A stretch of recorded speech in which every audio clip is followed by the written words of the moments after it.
But this is the 10th anniversary of the Jackson Center, which was formed by a small group of very passionate people in Jamestown.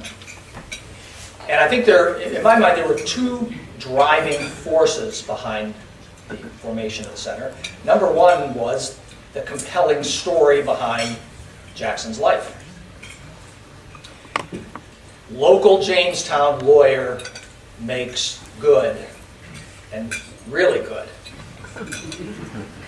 And secondly,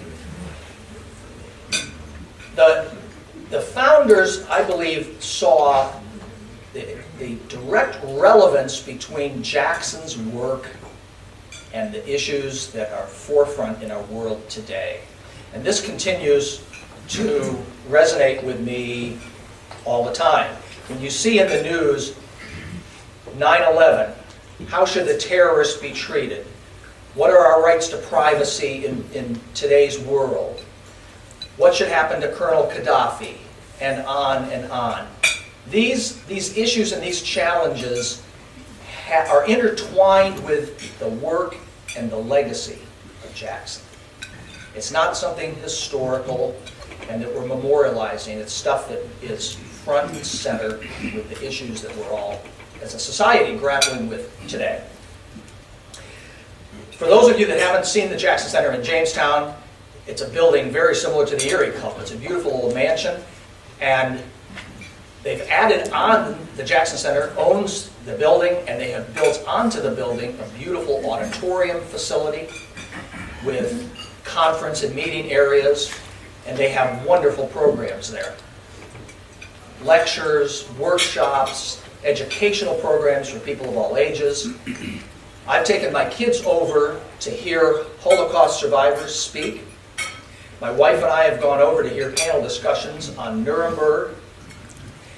I think it was last year, my wife and I went over for an evening event and spent the evening sitting next to the lead criminal prosecutor for the War Crimes Tribunal in Sierra Leone.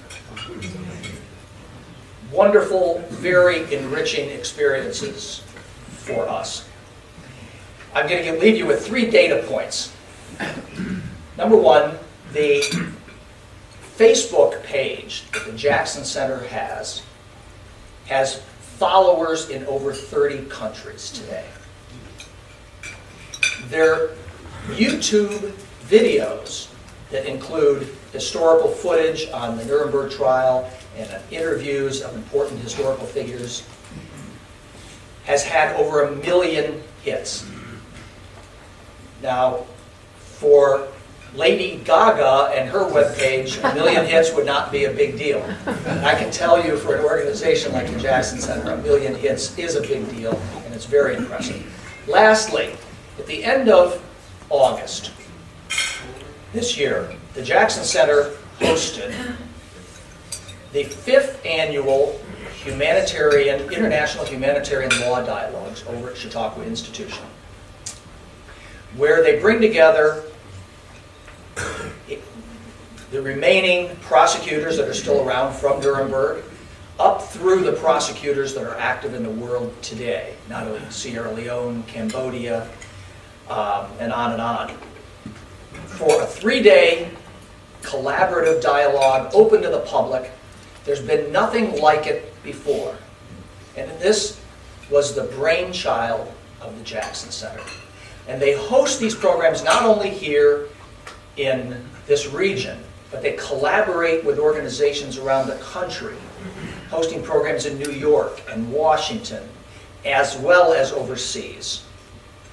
I'm very pleased to introduce to you today John Barrett. He's a law professor at St. John's University. He is the preeminent scholar and expert on Justice Jackson. He's very entertaining, and and very passionate. And he, as Tom Hagen mentioned earlier, he's also a board member at the Jackson Center. John Barrett.